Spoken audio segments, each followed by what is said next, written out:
And we erected a tribune, a series of rake seats like you'd find in a theatre or in a cinema. We actually made sure there were 34 seats because there are 34 people inside the painting. Though in fact in the end there was probably room for about 80 people, surprisingly. But the sensation was that when the people came into the room where the night watch was hung, they were coming into a theatre. We actually encouraged that by hanging red plush curtains on either side of the painting and actually putting red cushions on the bench. So I don't know what it is, isn't it? But the red plush curtains and cushions always somehow suggest you certainly that idea of late 19th century theatre. And the idea is that we made it, I think it was about a 6-minute loop. I wanted to make it much longer, but although I say it's not a sort of religious icon, it's certainly a secular icon. And blue-rinsed ladies come from Arkansas all the way deliberately to Amsterdam to see the painting as they think it should be. That's a highly contentious debate too. How should you look at paintings? There's something rather particular about the Night Watch, I think, because as soon as the varnish dried, it was on public display.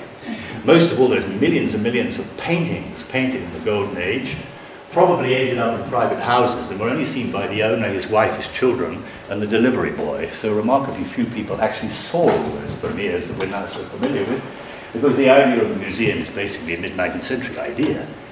But the Night Watch has been viewed and constantly reviewed, so there's a Rembrandt industry about this painting. Everybody's written about it, from Proust to you-know-who. All the recent, I suppose, post-restoration since about 1970, there's been an awful lot of work being done on Rembrandt. I think probably at the beginning of the Second World War, there was supposed to be 800 Rembrandts in the world. I think there's now only about 60. Such is the desire to be associated or to handle or to possess Rembrandt. Many, many wishful thinkers, of course, thought that what they possessed was a Rembrandt.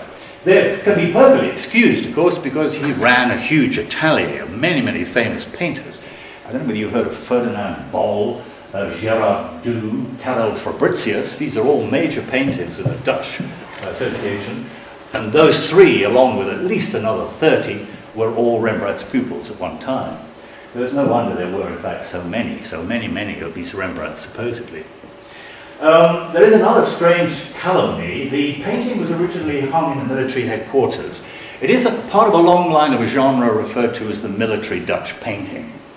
The wars with Spain, which of course were related to the 30 Years' War, were like a guerrilla warfare, and they dragged on and on and on, a long time after the ending of the 30 Years' War. And Holland being essentially a country of city-states, it was beholden on the adult males of each city to form their own local militia to stop all this guerrilla activity that was coming in, the terrorism of that particular time, essentially from the Spanish direction. What used to happen was that the great sense of clubbability amongst these militia people, and ultimately it was very desirable for the patrician element of each city to be associated. Every one of these militia paintings is basically a group portrait of the local militia. As the years go by, in the beginning, certainly they are, as it were, bona fide soldiers who knew what they were doing. But by the time of the 1600s, the Spanish threat had disappeared. These people were really merchants dressed up in smart soldiers' uniform.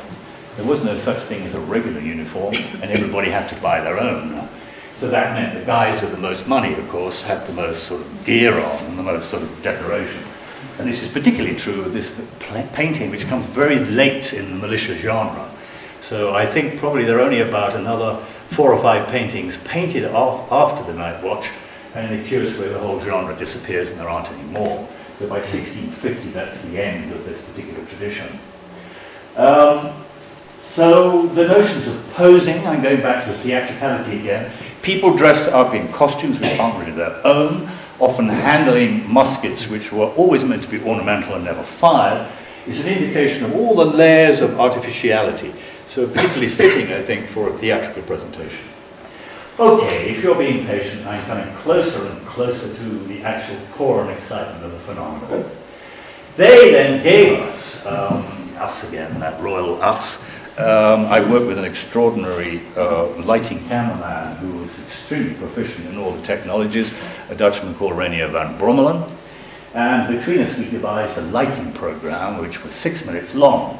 In order to satisfy, of course, those ladies from Arkansas, we in fact went back to the so-called, inverted commas, neutral position to look, in fact, at the night watch as it's normally seen. So the audience would file in, sit down, and be prepared to watch a theatrical entertainment. Johannes, can we see the tape, please?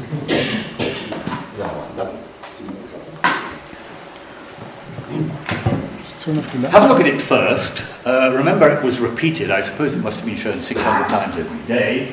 There were 6,000 people visiting it every day, so there were huge crowds, massive queues, lots of irritation by irritated museum public, but nonetheless they all seemed to be gratified to have come.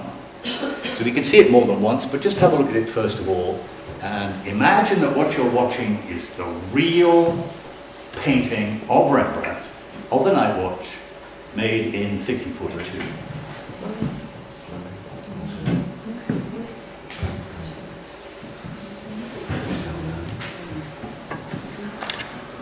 There's sound on. Yes, please. Sound as loud as you can.